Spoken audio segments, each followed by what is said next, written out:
Students खुश आमदीद इस न्यू वीडियो में। तो आज इस वीडियो में मैं आपको हेल्पिंग वर्ब्स के बारे में बताऊंगा। वो सारे हेल्पिंग वर्ब्स मैंने यहाँ पे कलेक्ट किए हैं जो रोज़मर्रा हमारे बोलने में भी आते हैं, लिखने में भी आते हैं। जो स्टूडेंट्स क्लासेस में होते हैं, हर रोज़ टीचिंग के दौरान उन्हें ये मिलते हैं।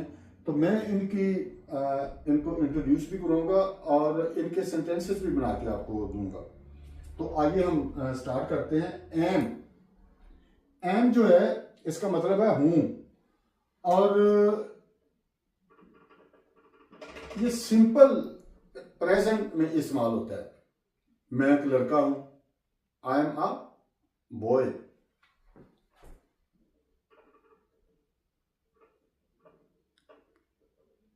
आई am a boy is, am सिर्फ आई के साथ इस्तेमाल होता है और इज इस्तेमाल होता है ही, शी, इट और कोई सिंगुलर नेम हो। तो हम ले लेते हैं इसके साथ सब्जेक्ट ले लेते हैं he is an intelligent boy.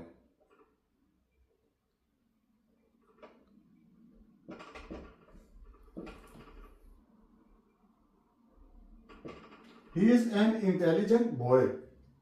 Are,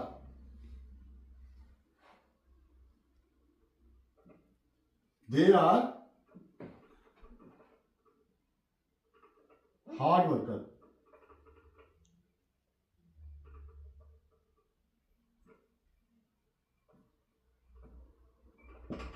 They are hard worker. वो मेहनती हैं। Was, ये पास सिंपल में इस्तेमाल होगा। तो मैं आपको यहाँ पे ये चीज भी बताऊं, ए साथ एम का इस्तेमाल हम प्रेजेंट कंटिन्यूस में भी हमने किया था। तो प्रेजेंट कंटिन्यूस में अगर हम इनका इस्तेमाल करेंगे तो फिर होगा I am going to school, is, he is paying his duty very well, वो अपना फर्ज अच्छे तरीके से निभा रहा है। Are, they are going for a walk। तो इसी तरह was और were ये पास्ट सिंपल में भी इस्तेमाल होंगे और फिर पास्ट कंटिन्यूस में भी इनको इस्तेमाल कर सकते हैं।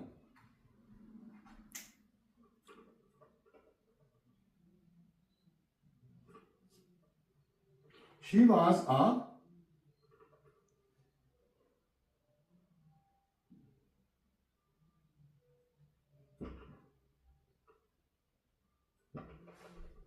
ऑनेस्ट लेडी, वो एक ईमानदार खातून है। वर,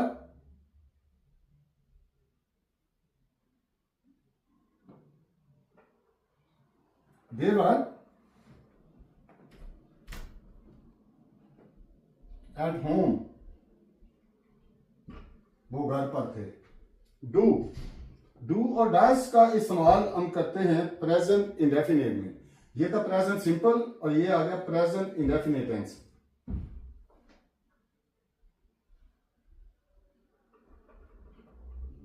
do I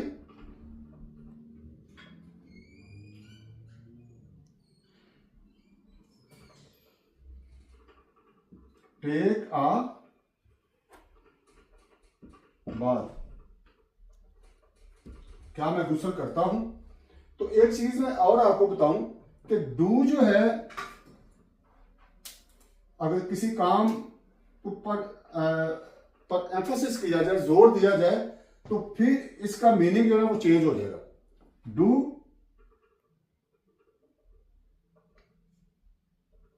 go to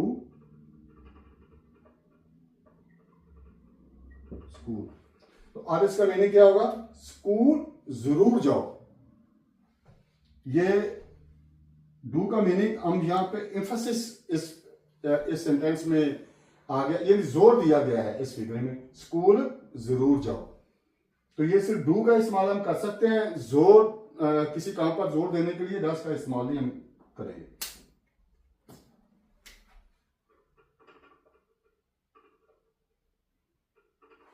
does he get up in the morning?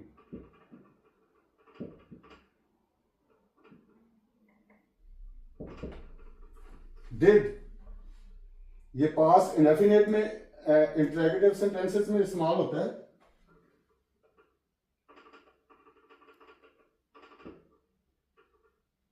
Did he ईट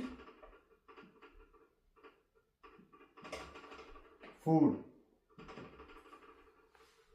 क्या वो खाना खाता था? हैज और हैव ये प्रेजेंट परफेक्ट में इस्तेमाल होंगे। इनका मीनिंग होता है कि चुका है, चुकी है, यानी कोई काम खत्म जब मुकम्मल हो गया है तो उसमें ये हेल्पिंग वर्ब इस्तेमाल होते हैं, हैज और have. He has taken T, वो चाय पी चुका है या उसने चाय पी ली है। आई हैव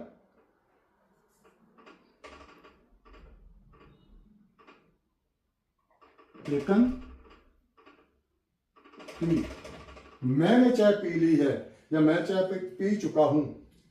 अब आते हैं हैड आएगा पास्ट परफेक्ट में इस्तेमाल होता है।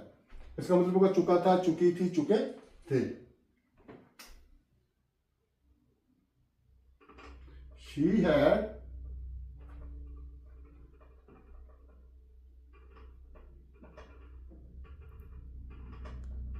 gone to school, वो स्कूल जा चुकी थी।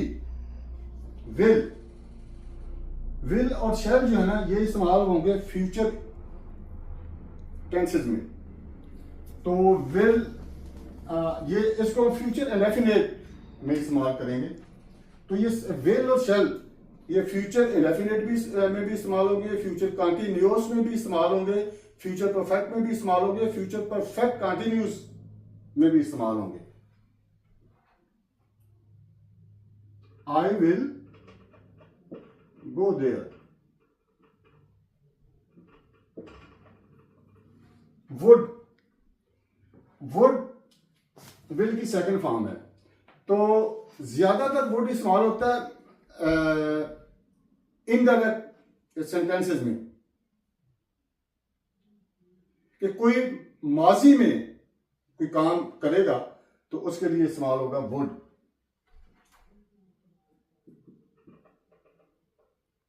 He said I would do that.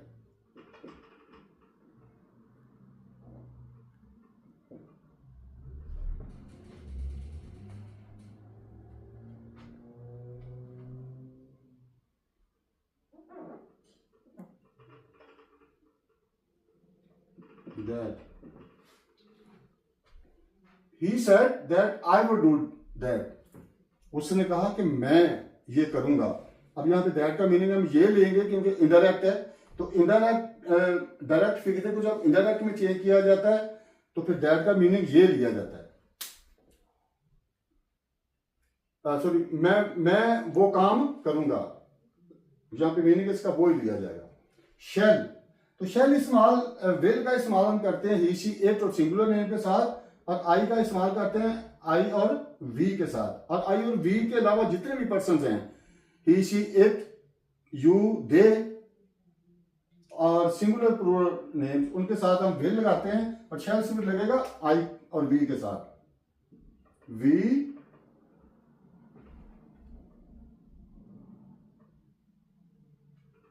We shall drink water, हम पानी पिएंगे। कैन, इसका मीनिंग होगा सकना। तो ये किसी भी टेंस में बस ये प्रेजेंट टेंसेस में इस्तेमाल होगा, प्रेजेंट इंडेफिनिट टेंस में। आई कैन डू दिस, मैं ये कर सकता हूं। तो कैन की सेकंड फॉर्म है कुड, तो कुड को आप पास्ट इंडेफिनिट में इस्तेमाल करेंगे। ही कुड डू, वो ये कर सकता था। नीड, इसका मतलब होता है जरूरत होना। यू नीड नॉट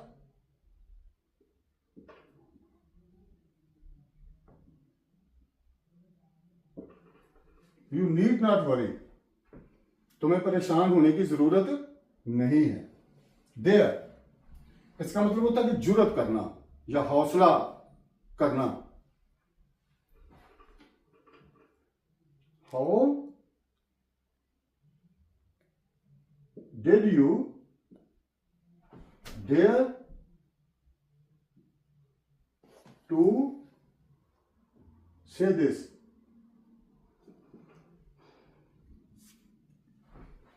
आपको ये कहने की जरूरत कैसे हुई, आपको ये कहने की जरूरत कैसे हुई। ये पास्ट इंडेफिनिट है। अब हम आगे चलते हैं। अब इनका बड़े ध्यान से आपने समझना है इन हेल्पिंग वर्ब्स को।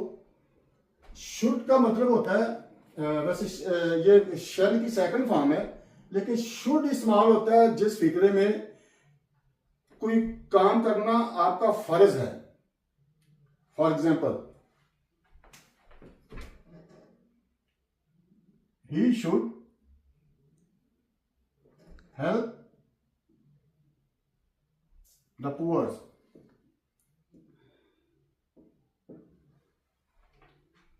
उसे गरीबों की मदद करनी चाहिए। मीनिंग यह है कि उस पर फर्ज है कि वो गरीबों की मदद करे। He should help the poors. तो यहां पे मैं आर जो है ना इसको साइलेंट कर गया हूं। पुअर्स, ये ऑस्ट्रेलियन और ब्रिटिश एक्सेंट में आर जो है आखिर पे वो बोला नहीं जाता, लिखा जाता है लेकिन बोला नहीं जाता, साइलेंट हो जाता। पुअर्स में का मतलब होता है सकना, और ये इजाजत लेने के लिए इस्तेमाल किया जाता है। फॉर ये स्टूडेंट्स इस बात को बड़े अच्छे तरीके से समझ रहे हैं। जब भी कोई किसी काम के लिए बाहर निकलते हैं तो बाहर से वापस क्लासरूम में आते हैं, सबसे पहले कहते हैं मे आई कम इन सर। इसका मतलब कि क्या मैं अंदर आ सकता हूं। There is a doubt, teacher will allow you to come in और नॉट। उस्ताद आपको अंदर आने की इजाजत देता है या नहीं देता। यानी जिस फिक्रे में शक की गुंजाइश हो वहां पे मे का लफ्ज इस्तेमाल किया जाता है। मे आई कम इन सर, सर क्या मैं अंदर आ सकता हूं। माइट, तो मे की सेकंड फॉर्म है माइट, इसका मतलब भी सकना होगा। तो ये पास्ट टेंस में इसको हम यूज करेंगे। Might I just ask one question, क्या मैं एक सवाल पूछ सकता था। शक, इसमें भी डाउट है। क्लास का टाइम खत्म हो गया, पास में चला गया ये काम, तो वो अपने उस्ताद से पूछ रहे थे क्या मैं एक सवाल पूछ सकता था। तो एक चीज और यहां पे मैं आपको बताऊं, मे और माइट जो है ना, ये सबसे जो पावरफुल अथॉरिटी है उनके साथ भी इनका इस्तेमाल होता है। For example, may you live long,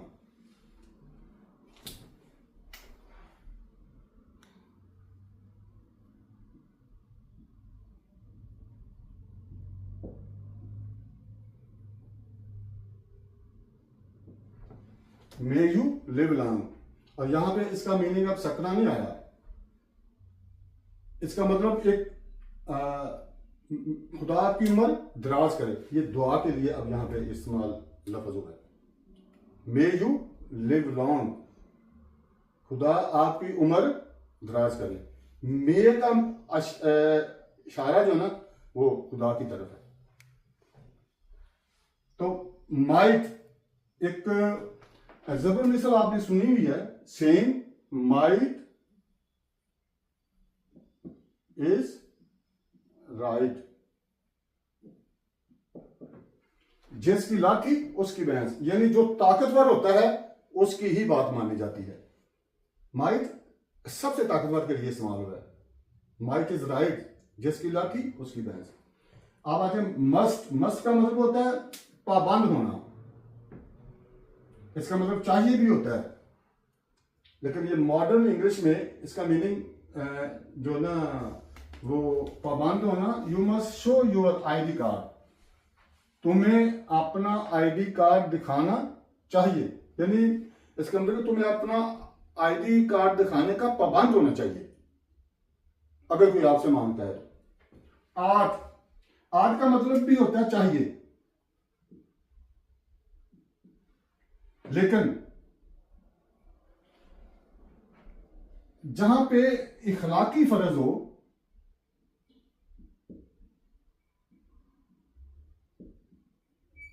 वहां पे ये सेंटेंस इस्तेमाल किया जाता है। For example, you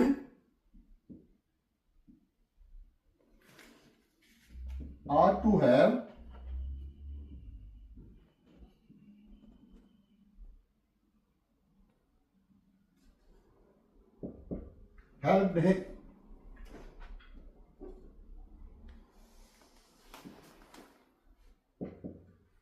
helped him तुम पर लाजिम था कि तुम उसकी मदद करनी चाहिए, या तुम्हें उसकी मदद करनी चाहिए थी।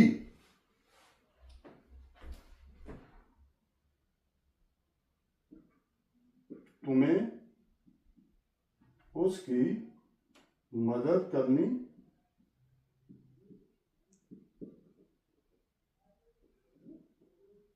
चाहिए थी।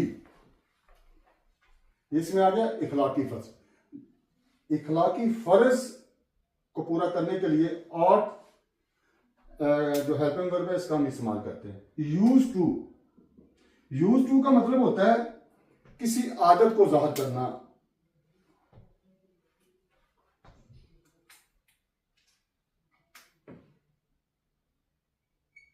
किसी की आदत को जाहिर करना या पॉइंट आउट करना।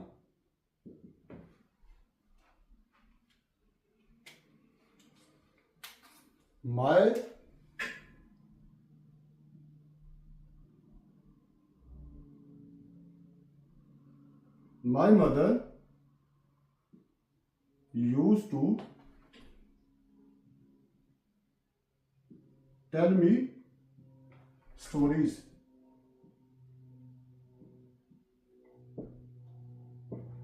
मेरी अम्मी जान मुझे कहानियां सुनाया करती थी।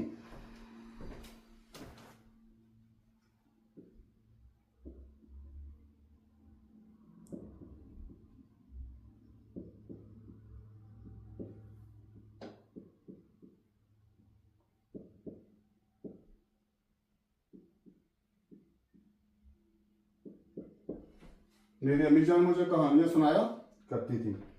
तो मुझे उम्मीद है कि इस वीडियो में आपने बहुत कुछ सीखा है। तो मैंने भी पूरी कोशिश की है कि आपको अच्छे और आसान तरीके से सिखाऊं। सो इस वीडियो का यहाँ पे इख्तिताम होता है। See you in the next video.